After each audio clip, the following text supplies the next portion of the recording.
All right, so Jared, we teased it earlier in the episode, but this was the night that the lights almost went out in Darlington. Towards the end of stage 2 Sunday night, people. I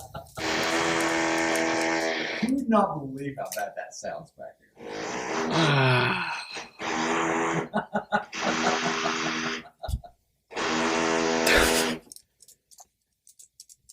Where is it coming from? It's the elevator. It's the elevator shaft. Okay. You want me to go ask them how long they're going to do this? No, they're going to be doing this. They're not going to wait on a podcast. They're not.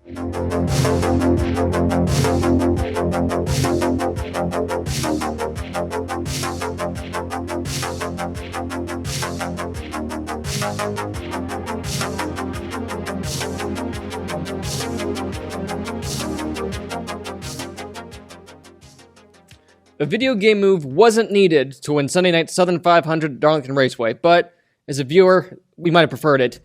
Instead, Kyle Larson led the final 55 laps to finally tame the track that was too tough to tame for him for the first portion of his career. I'm Dan McFadin, host of Dropping the Hammer of Dan McFadin, presented by the Arkansas Democrat-Gazette, and we are here to talk about the opening race of the NASCAR Cup Series postseason. And with me, as always, is my co-host, Jared Haas. Jared, Kyle Larson finally broke through. He got that first win at Darlington, third win of the season, in a race that is a perfect one to advertise. Don't judge a race by its first stage.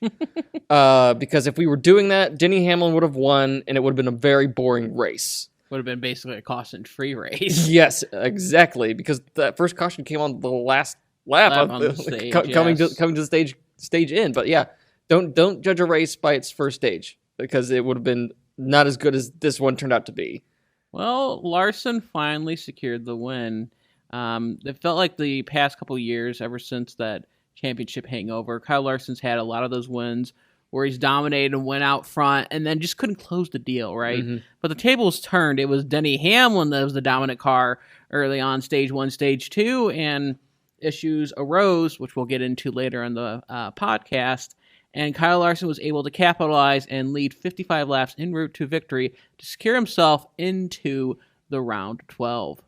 So, like I said, in general, once the first caution on the race came out, coming to the stage in, when Bubba Wallace got into Joey Logano and they spun, it seemed like that pretty much opened the genie's bottle. It opened Pandora's box for the rest of the race, and very few playoff drivers got to the end of this race unscathed or without a mistake.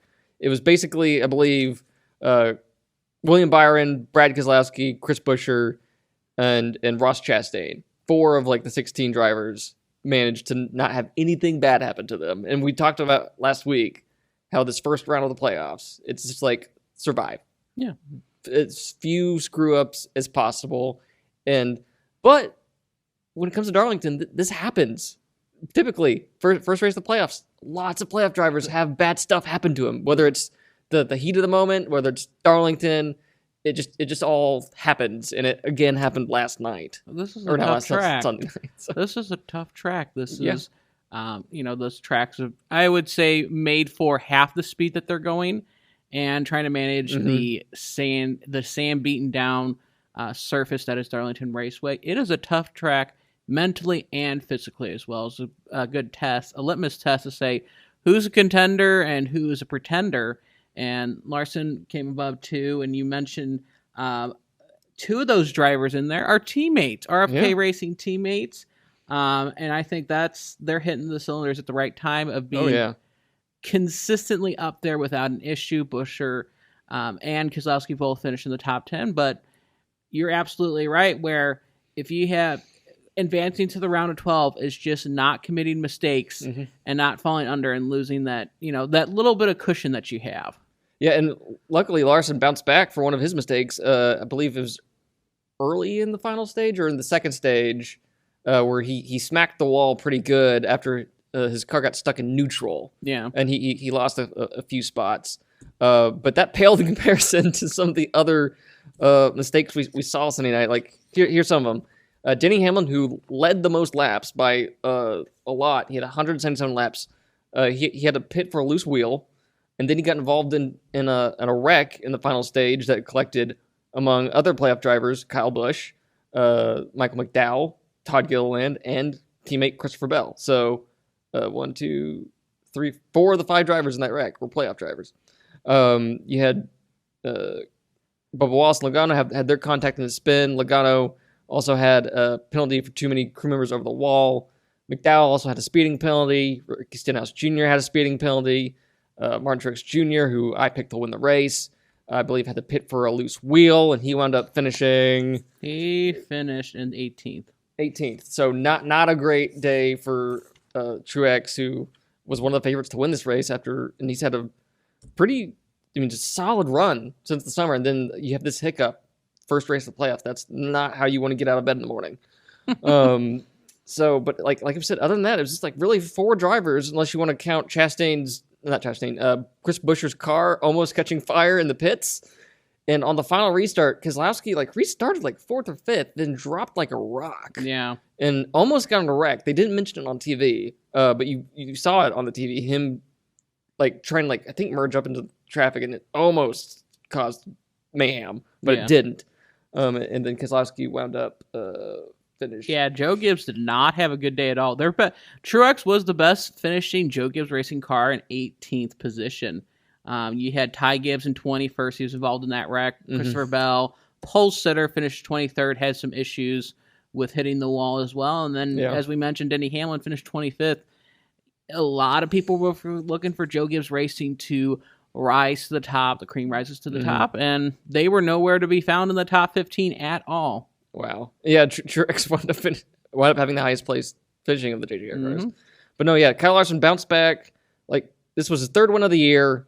His first at Darlington after finishing their 2nd 3 times in a row.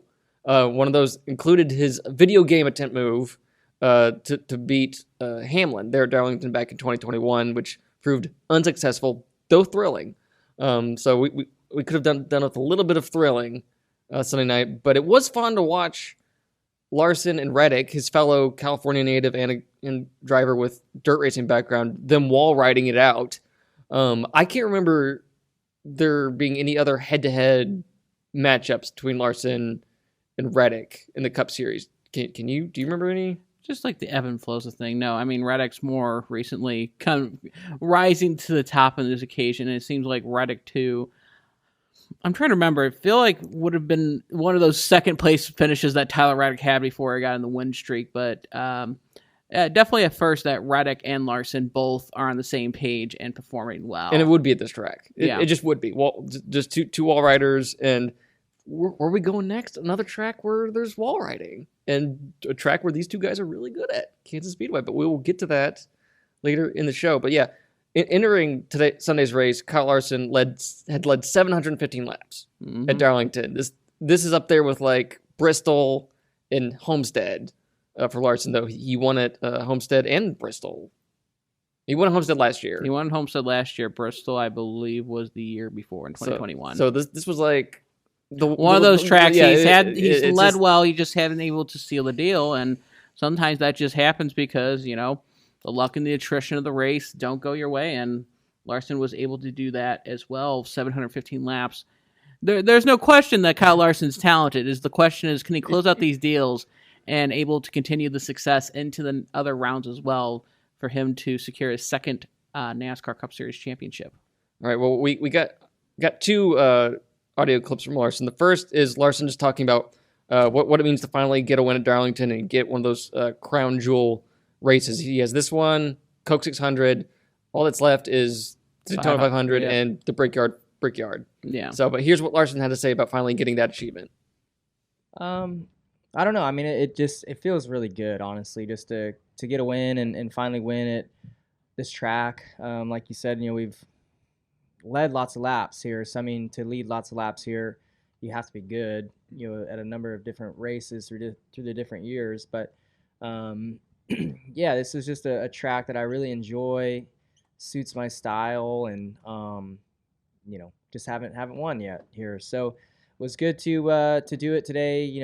I knew we were going to have a good car. We just didn't qualify as good as we had hoped. And honestly drove through the field way better than I thought that I would, and they did a really good job on the pit sequences to cycle us in front of people, and then from then on you kind of just try to manage your race. And Denny was really good too, so he was going to be hard to beat without his mishap. But once whatever happened to them happened, you kind of opened the door for a few more guys to possibly win, and we kept ourselves in the game enough to get it done. I got in the wall some point in the third stage, and then you kind of had to nurse it to the next pit stop, and then things just worked out. Your team executed when we needed to. All right, Jared, like we said, this is a wall rider's track, and Larson's who's the head of wall rider? Is it Larson or is it Reddick?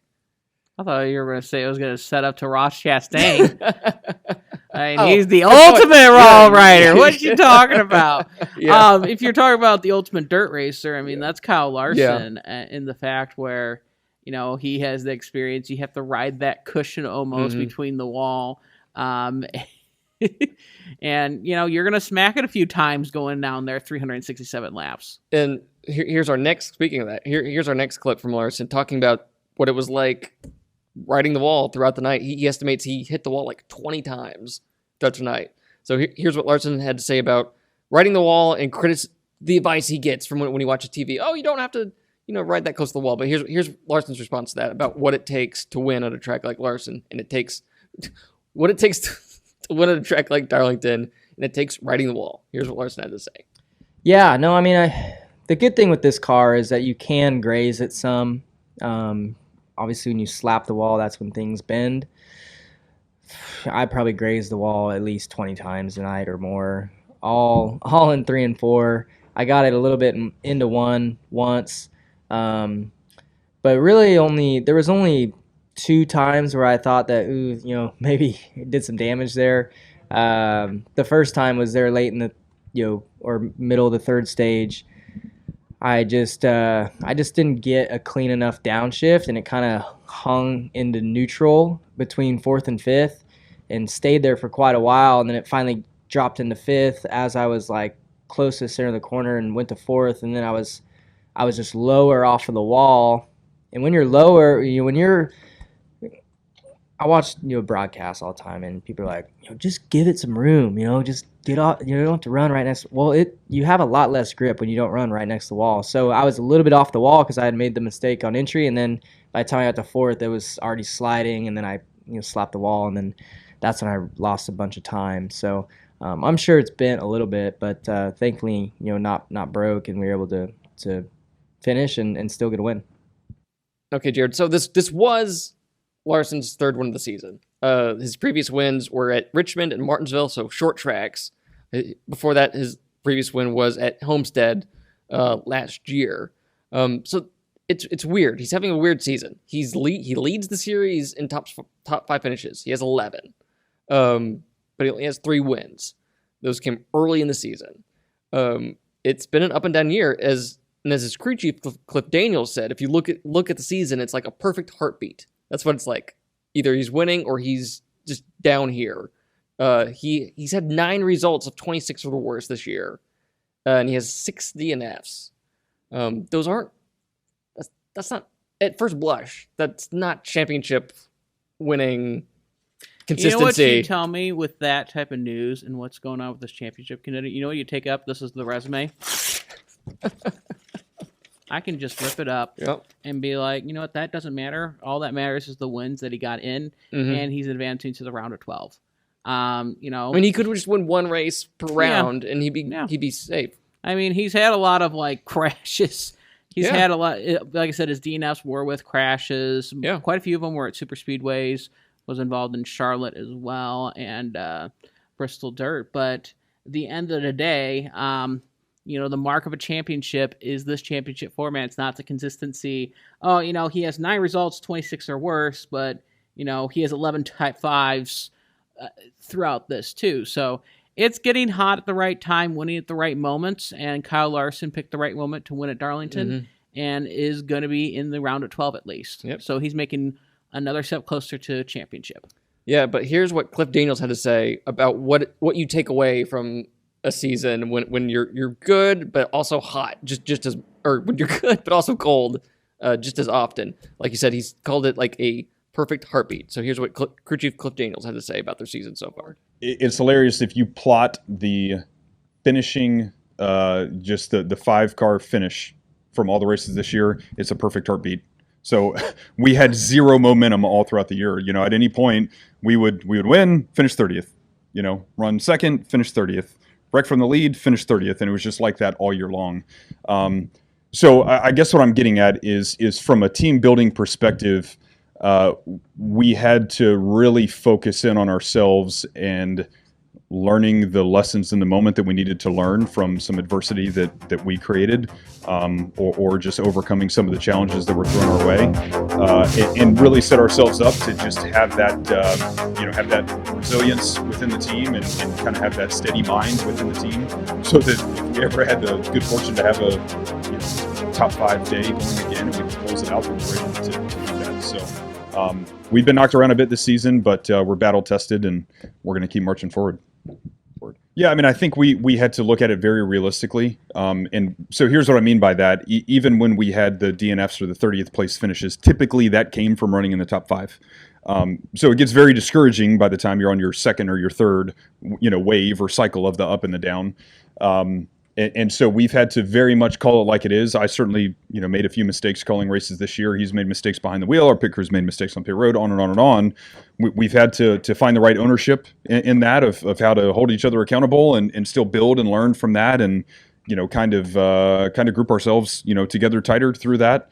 And again, now going into the playoffs, there's still so many different things that can happen, especially with the next gen car. So many different variables, the way these races play out than what was a few years ago. So our mission is to take all the lessons that we learned from the good and the bad, and every week we've just got to put our best foot forward. All right, so let's do a rundown of the top 10, Yes. Jared, for the Cookout Southern 500. Yes, as we mentioned, Kyle Larson finished first. Tyler Reddick was second. Chris Buescher was third. William Byron finished in fourth. Ross Chastain, back here in the playoffs, is in fifth. Brad Keselowski in sixth. Bubba Wallace finished seventh. Chase Elliott was eighth. Ryan Blaney was ninth. And last year's winner, Eric Jones, rounds out the top 10. All right, so going deeper on those stats. So, like we talked about RFK Racing already, they're doing so well in this last month and a half. It's really remarkable. So Chris Buescher has 4 top 3 finishes in the last 6 races.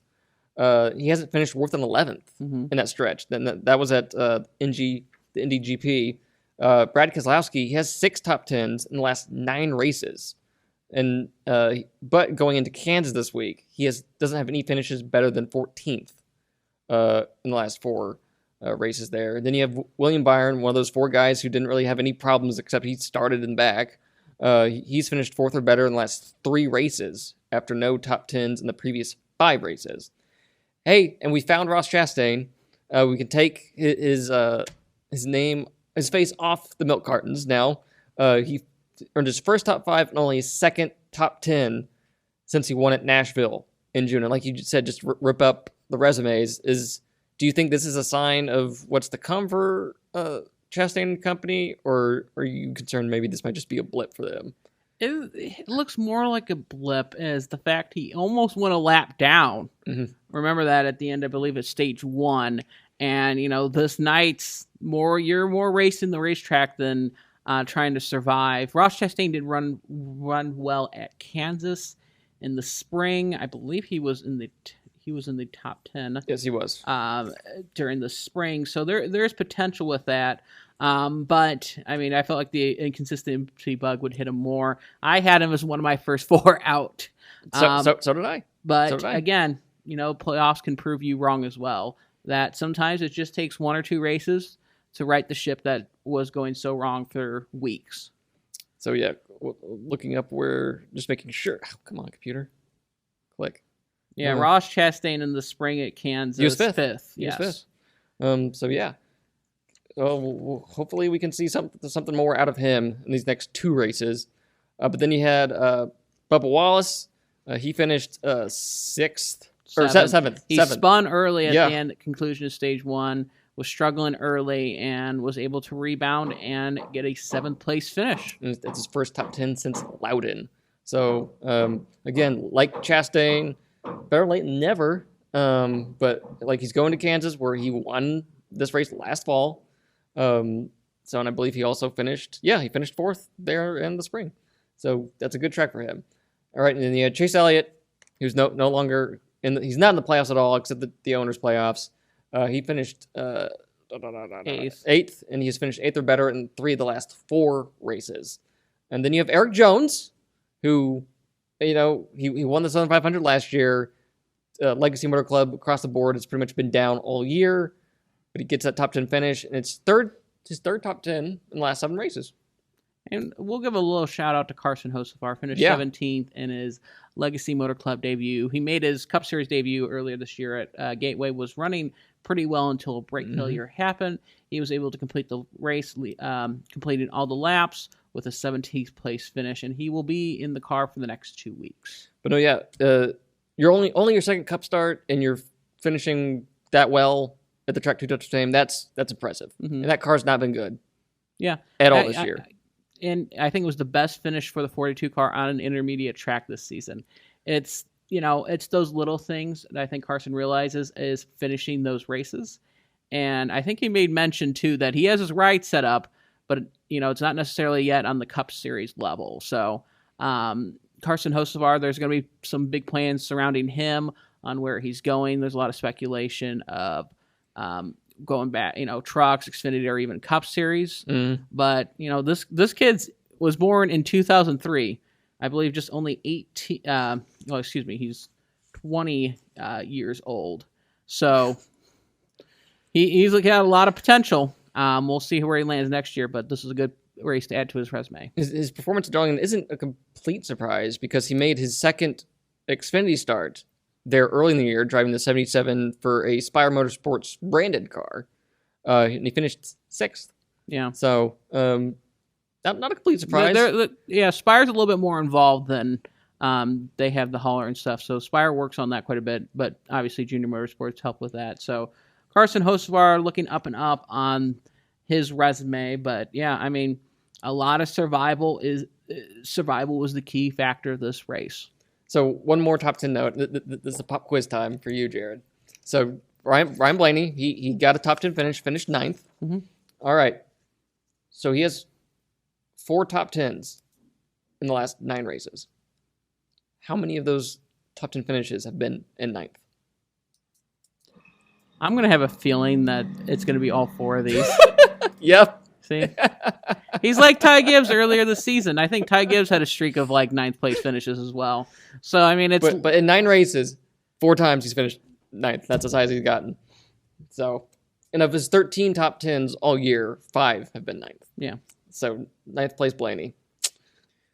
Okay, Jared, so we teased it earlier in the episode, but Sunday night in Darlington was the night that the lights went out in Darlington, at least in turns 3 and 4, towards the end of stage 2. People on social media and on team scanners began noting, hey, the lights down on the inside of turns 3 and 4, they're not on.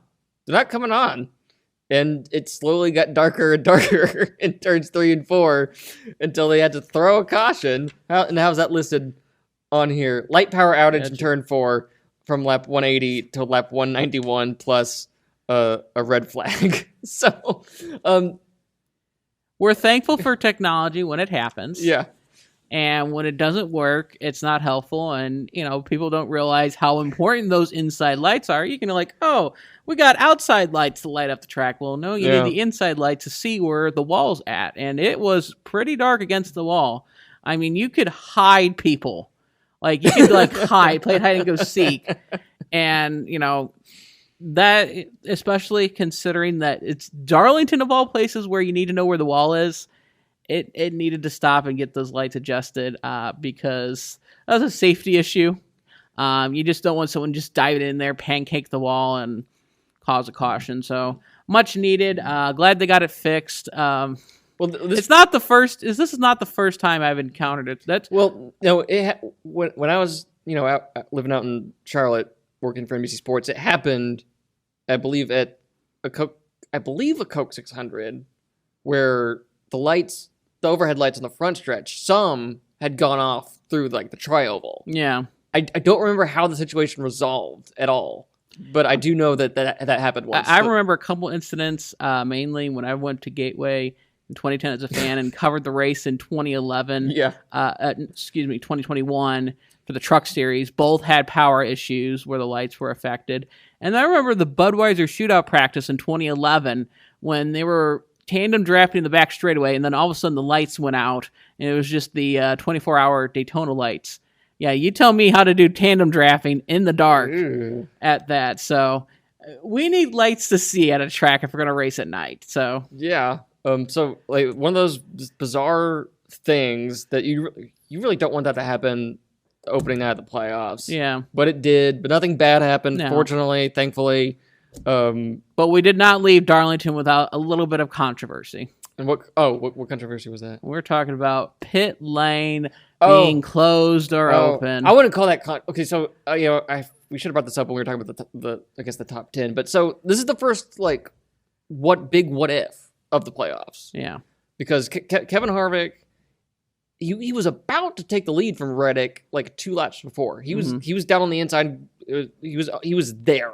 So Rodney Childers decides to bring Harvick down to pit road a lap early, trying to get ahead of Reddick. And Reddick, Harvick's pulled down, and Reddick, is told either he sees. I don't think he sees Harvick doing. He slows down in the middle of the corner, but he's at least he's told about it, and he tries to slow down in order to maybe possibly make it to pit road, and when he does, Ryan Newman has to check up and spins. And then the caution comes out, but Harvick's too close to the commitment line to not avoid it, to avoid it. So he just has to go. And because they didn't know if they had made it across the commitment line in time, they just committed to pitting. And so Harvick got a penalty for pitting while pit road was closed. So that ruined his chance at a win, which would have been a huge win. This final year, hasn't won yet. Just the bad luck Harvick type of thing. He's now, because of all that, he's now 2 points below the cut line.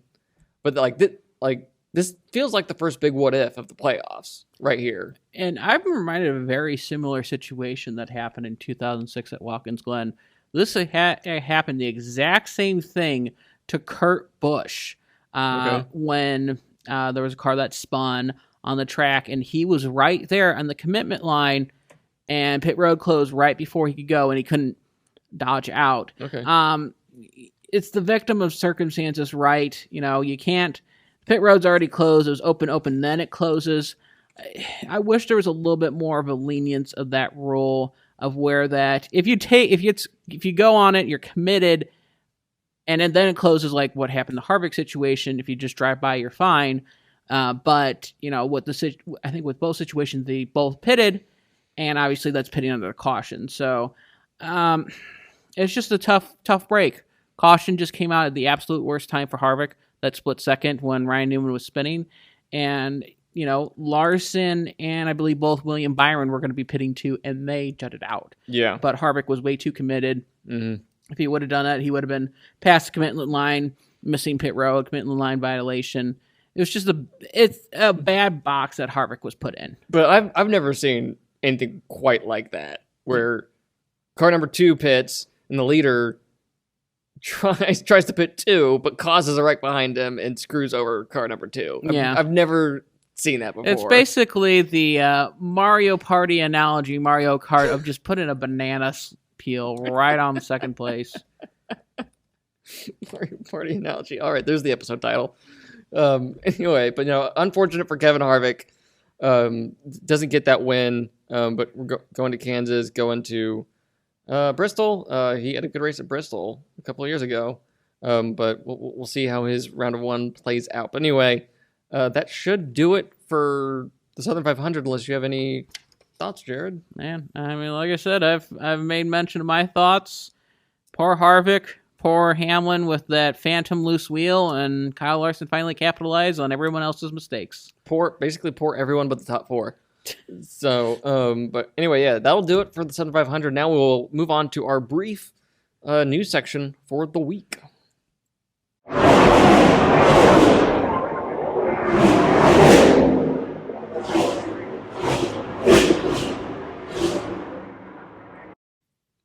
Okay, Jared. So after basically two weeks of pearl clutching, hand wringing for what could possibly be in Denny Hamlin's future in the NASCAR Cup Series, we found out on Monday that Denny Hamlin's going to stay with Joe Gibbs Racing. He signed a multi-year extension to stay with the team that he's been with since the mid-2000s. So we don't get a repeat of the long, hot summer of where's Kyle Busch going to wind up. Denny Hamlin's going to stay at home driving the number 11 car for Toyota. 2311 will also stay with Toyota. So there was also that will they, won't they of could 2311 become a Ford team, which I just never saw happening after only just 3 years of existence with Toyota. That just didn't seem like a good, just logical, practical move for a young team like that that's still building its way up into the NASCAR world. But Hamlin, who's 42, once Kevin Harvick retires and once Martin Truex Jr. retires, he'll be the head dog. I imagine, aside from maybe like ending his career with like one season with 2311, I think that's probably still on the table at some point. Aside from that, he's going to be a Joe Gibbs Racing guy for the rest of his career. It's like a split image of the Kyle Busch thing, because I think it was around this time is when the news broke that Kyle Busch, it was a week after Kansas weekend, which we're coming up here, is when they made the announcement that Kyle Busch was going to Richard Childress Racing. And I think this helps Hamlin focus on right now and the immediate future of winning that championship, working with Joe Gibbs Racing. This is not going to be a last hoorah type of thing.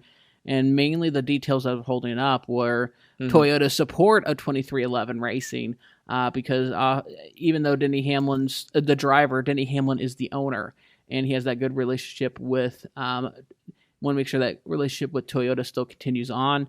And I mean, Ford did look tempting because, they're starting to get an uptick. RFK Racing's starting to perform. They're looking for another team besides Stewart-Haas Racing, which has been really struggling. But all that can be put to rest. Denny Hamlin is back behind the wheel for the Joe Gibbs Racing team. So with that little piece of silly season put to bed, that still leaves the tank. We're not 100% sure that Alec Almirola is going to be back next year, but all the hubbub around it is that he won't.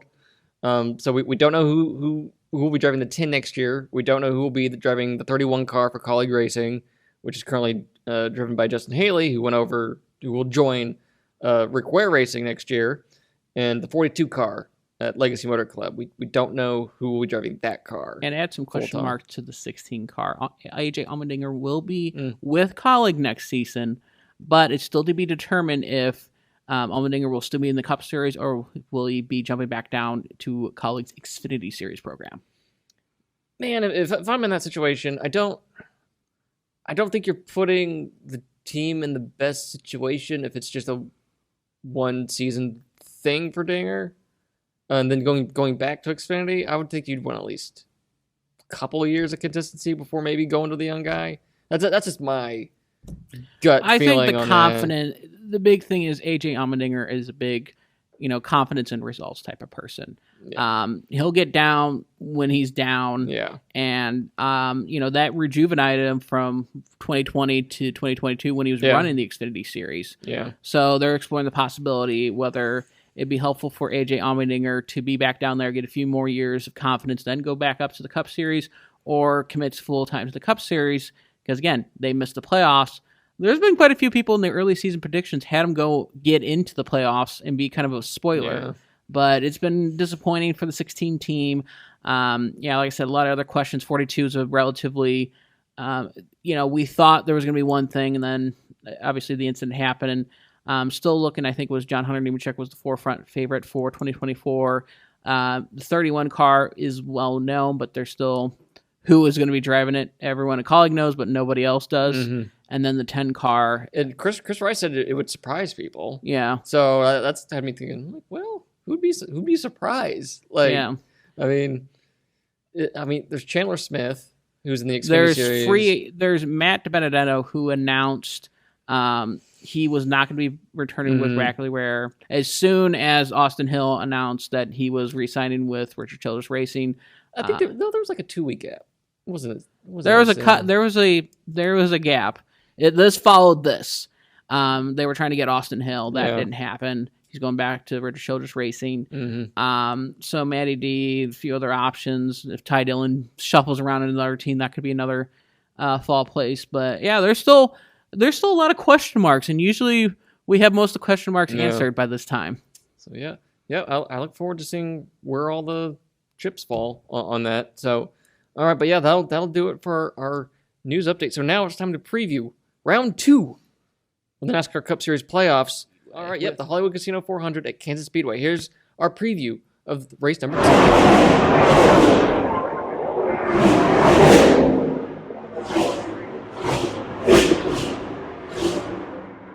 So if the 2023 NASCAR Cup season has a Mount Rushmore of best races of the season so far, the spring race at Kansas would definitely go on it. In my book, because that's a race that came down to a battle between Denny Hamlin and Kyle Larson, and on the last lap, contact between those two drivers resulted in Hamlin getting the win, which was just. I'm still not used to Kansas Speedway having good races. It's just weird. Like we're on year 3 of this now, and it's just so weird after basically 18 years of racing there. Now it's like a marquee race. It's just bizarre, and that was, again, it was one of the best races of the year. Hamlin came away with the win. Larson came in second. It's like the anti-Texas Motor Speedway. Yeah, that's. I think it curtailed, this track curtailed to the next gen car. You're right. You're absolutely right. But again, this is a track that falls in Larson's wheelhouse. He's come close there. He lost the spring race last year to Kurt Busch. So I'm guessing this is one that he's really itching to finally break through on. You got, and in the main mention too, I'll give a little sneak peek. You got 1-2 at Darlington, Kyle Larson and Tyler Reddick. I wouldn't be surprised if that 1-2's up front again here at this weekend at Kansas. Yeah. But in the spring, Hamlin won. That's after Larson led 85 laps. Hamlin led 34. Martin Truex Jr. led 79. So the driver who led the most laps did not win that race, didn't win Sunday's race. So I just wanted to compare the top 10s from the spring at Kansas to Sunday's race. So you had Kyle Larson, William Byron, Bubba Wallace, Tyler Reddick, Chase Elliott, and Ross Chastain all finished in the top 10 Sunday, and also last in the spring at Kansas and last fall at Kansas. Of those drivers, it was Wallace, Byron, Chastain, and Larson. So would not be surprised if all those guys are up, it up gives there. You a pick. It looks like your picks are kind of more coming into focus here. So who's your pick to win this race? I'm going to go with Larson. He's going to be the on favorite. I still like Toyota. Toyota did well in the spring. They've won here the past 2 races. I'll go a little bit more on a limb that he's playing a little bit hot. Finished second. I'm going to go Tyler Reddick. I think that's 2311 is going to go back-to-back. For the 45 car at Kansas, they won with Bubba Wallace when he was in the owner's playoff hunt in the number 45 car. So I'm going with Tyler Reddick, and you're going to go with Kyle Larson. We'll see how those 2 drivers perform. All right, so this weekend's race at Kansas Speedway, that's 2 p.m. Central on the USA Network. That's 400 miles, 207 laps. 267. Okay, 267 laps. My bad. At the 1.5 mile Kansas Speedway, but again, so far this year, it's been Kansas Spring, Coke 600, the intermediates. The intermediates. Who would have guessed? Who loves the cookie cutter tracks? All of a sudden, cookies have become tasteful again. But it's those 2. Oh man. Daytona, the Daytona 500. Oh, Michigan was really, really good. Pocono. It's chaotic. You had Hamlin use the sliding glide to get around Larson. But for me, it's Kansas, Coke 600. The one I just mentioned, Michigan, and all that to say, tune in Sunday. Do not want to miss TV. Kansas has become must-watch racing. So, yes. Yeah, definitely tune in. 2 p.m. Central, USA Network. That will do it for us this week at Dropping the Hammer. I'm Daniel McFadin. You can reach me on Twitter at Daniel McFadin, or you can email me at dmcfadden@adgnewsroom.com. And where can they find you, Jared? They can find me on X, formerly known as Twitter, at Real Jared Haas. All right, well, we'll be back next week where hopefully they won't be working on the elevator anymore. We had to edit out all the noises, but it got loud, and very annoying. So hopefully that'll be good news for us. But anyway, we'll be back here to recap Kansas and then preview the round 1 finale at the Bristol Night Race. So anyway, I'm Daniel McFadden. Thank you for listening and watching Dropping the Hammer with Daniel McFadden. We will see you next week.